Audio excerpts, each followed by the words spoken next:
இன்றெல்லாம் ஐயப்பன் ஐயப்பன் ஐயப்பன் சபரிமலை போகிறேன் என்று மாலை அணிந்து விரதம் இருக்கிறார்கள்.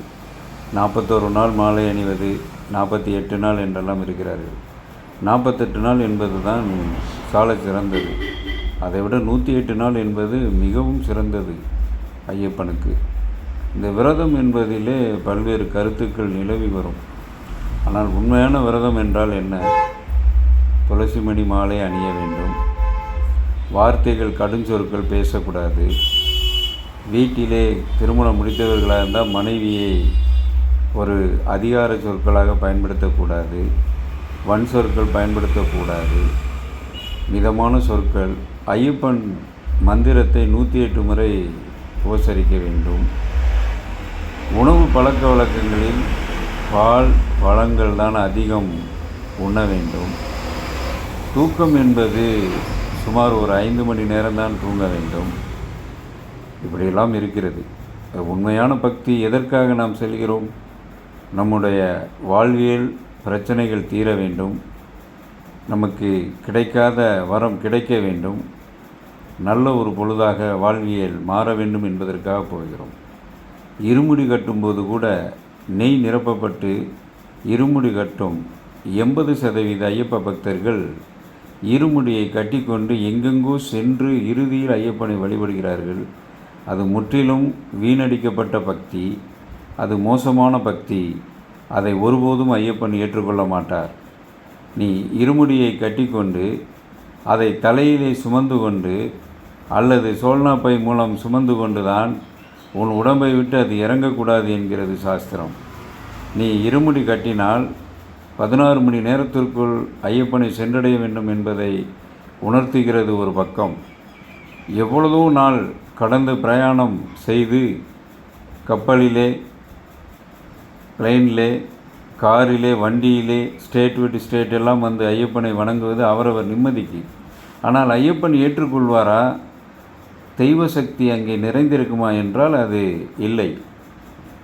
நமக்கு இருமுடி கட்டி கொண்டதும் ராமேஸ்வரத்தில் போய் நீராடுவது, திருச்செந்தூரிலே போய் நீராடுவது, குற்றாலத்திலே போய் குளிப்பது, இந்த இருமுடி பையை எங்கோ ஒரு மூலையில் மொத்தமாக போட்டு குமிப்பது, பஸ்ஸிலே போகும்போது ஒரு காலடியில் வைத்து மிதிப்பது, மேலே டாப்பிலே போட்டு வைப்பது, இதெல்லாம் உகந்தது அல்ல. இருமுடி என்பது உன் உயிரோடு சேர்ந்தது. ஐயப்பன் அங்குதான் குடிகொண்டிருக்கிறார். இருமுடியில் அந்த தேங்காய் நெய் நிரப்பப்பட்டதில் தான் ஐயப்பன் குடிகொண்டிருக்கிறார். அதை நீ ஒப்புவிக்கும் போது தான் அந்த ஆத்மா திருப்தி அடைகிறது, உனக்கு சக்தி பிறக்கிறது, பக்தி கிடைக்கிறது, ஐயப்பனின் அருள் கிடைக்கிறது. இதையெல்லாம் புரிந்து கொள்ள வேண்டும். அடுத்து ஸ்மோக்கிங் என்பது ஐயப்ப பக்தர்களுக்கு ஸ்மோக்கிங் ஃப்ரீ அப்படிங்கிற மாதிரி ஆகிவிட்டது. ஸ்மோக் பண்ணுபவர்கள் நிறுத்துவதில்லை, பாக்கு போடுபவர்கள் நிறுத்துவதில்லை. ஏன், போதை அடிமையானவர்கள் கூட மாலை போடுவதற்கு 3 மணி நேரத்திற்கு முன்பு வரை குடித்துவிட்டு மாலை போடுகிறார்கள். இது எல்லாம் சிறந்தது என்று நாம் ஒருபோதும் சொல்ல முடியாது. ஊறிப்போனது ஆல்கஹால் இரத்தத்தில் இருந்தாலும் பக்தி ஒரு வரவேற்பு கூடியது என்றாலும் கூட அந்த மாலையை கலட்டுவதும் பம்பை தாண்டினதுமே மது அருந்தி விடுகிறார்கள். இதுவெல்லாம் ஐயப்பனுக்கு நாம் செய்யும் துரோகம். ஐயப்பனுக்காக ஒரு சக்தியை நாம் ஏற்படுத்தும் போது நம் குடும்பத்திற்கு ஐயப்பன் உதவுகிறார், ஐயப்பன் காத்து நிற்கிறார். ஐயப்பன் என்பவர் யார் என்றால் இந்த பிரபஞ்சம். ஐயப்பன் என்றால் தனி மனித கடவுள் என்றெல்லாம் வரலாறு சொல்லலாம். இல்லை, சிவன், பிரம்மன், விஷ்ணு மூன்றும் சேர்ந்த மும்மூர்த்திகளாக, சின்மய முத்திரையாக ஐயப்பன் விளங்குகிறார்.